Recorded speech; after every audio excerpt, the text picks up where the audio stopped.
My ex-wife thought she was getting half of my family fortune in the divorce. Then the judge read one document and everything fell apart. Hello, Reddit I plus here. I'm a 38-year-old man, and until 8 months ago, I honestly believed I had a good marriage. Turns out I was just a convenient investment. My ex-wife Paige is 36. We were married for 7 years. Looking back now, there were warning signs everywhere, but love has a funny way of making you ignore things that should be obvious. The biggest warning came from my grandfather, not my father, my grandfather. The man practically built our family's wealth from nothing. He started with a single warehouse property in the late 1970s and spent decades turning it into a commercial real estate portfolio worth well over $12 million.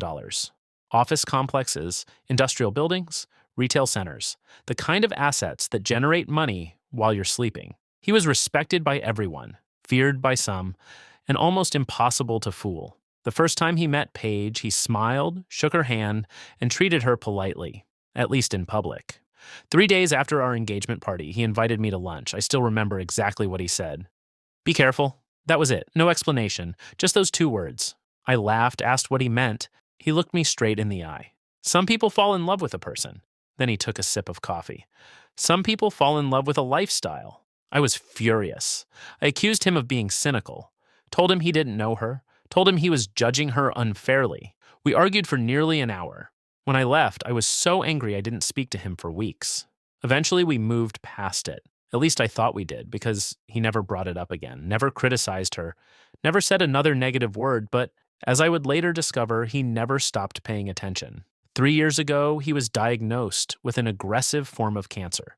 The doctors initially gave him 18 months. He lasted 22. Near the end, he handled all of his affairs personally, met with lawyers, reviewed financial records, updated documents. Nobody thought much about it. We assumed he was simply putting his affairs in order. I certainly didn't ask questions.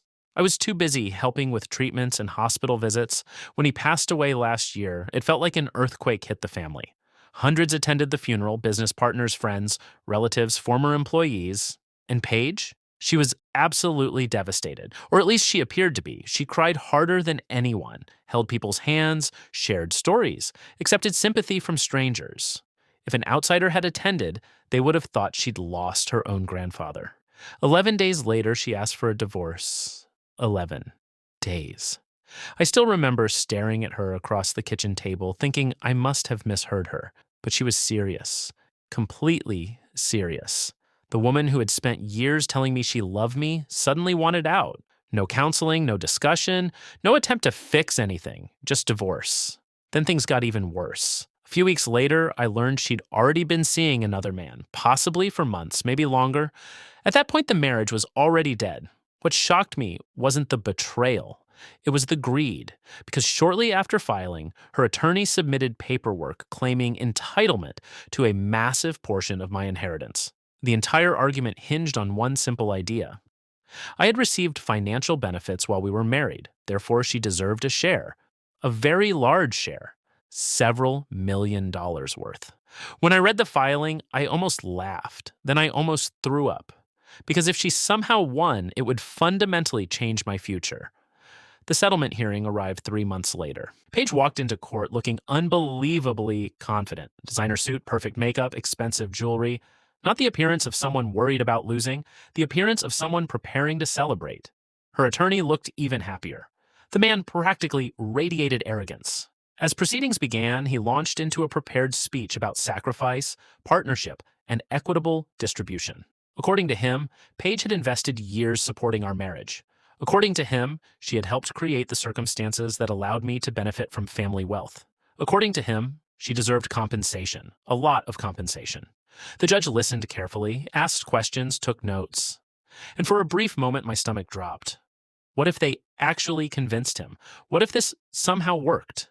Then I noticed Paige looking at me. She wasn't nervous. She wasn't scared. She was smiling.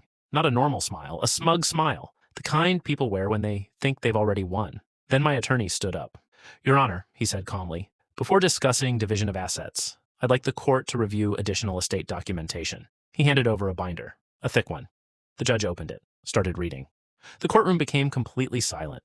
Page after page, his expression slowly changed. Curiosity, interest, understanding. then amusement. The kind of amusement someone gets when they realize they've been listening to nonsense for an hour. Finally, he looked up, directly at Page's attorney. Did you review these documents before filing your claim? The attorney hesitated. Bad sign, very bad sign. We were informed the inheritance transferred to the respondent, he answered carefully. The judge leaned back.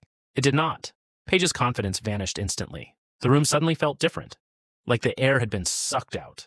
The judge began summarizing the documents. 3 years before his death, my grandfather had established an irrevocable trust. Every significant asset had been transferred into it. Every property, every investment account, every business interest, everything. The trust was managed by an independent trustee.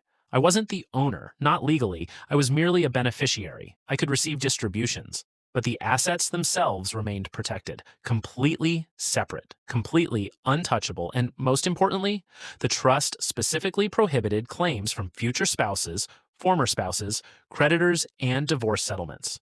My grandfather had anticipated everything, years in advance. The judge closed the binder. These assets are not marital property. Page's attorney attempted an argument, failed, tried another, failed again. The judge wasn't having it. The trust language is exceptionally clear. Then he looked directly at Page. You have no legal claim to these assets. Her face lost all color. For several seconds, she just stared, like her brain couldn't process what she'd heard. Her attorney tried one final, desperate push.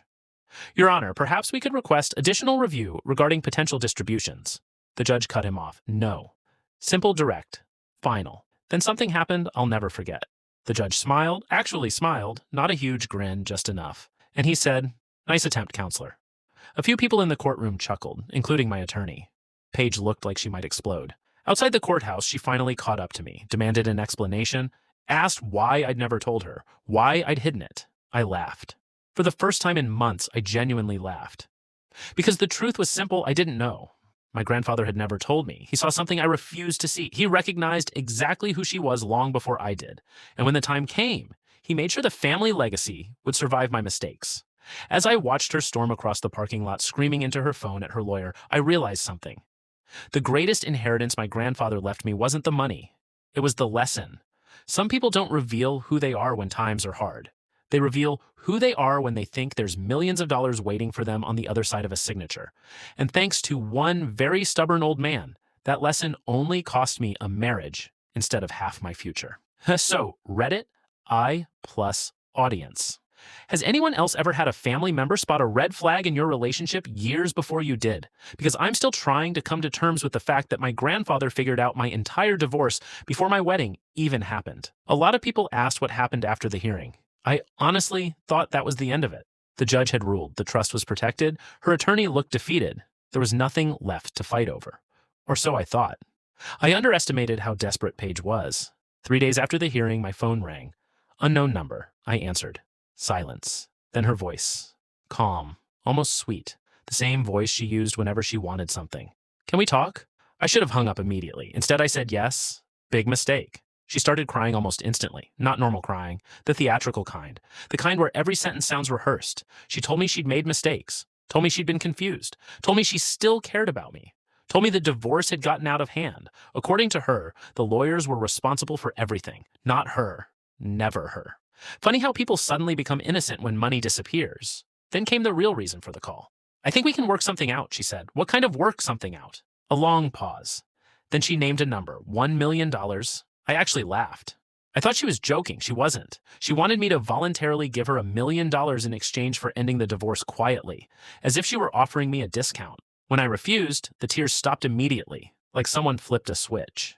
That was when I realized the entire conversation had been a performance. Over the next month, things got uglier. She started threatening new lawsuits. Every week, there seemed to be another letter from another attorney. One claimed I had hidden marital assets. False. Another claimed I had secretly transferred money during the marriage. False. Another suggested I had manipulated family finances. Also false.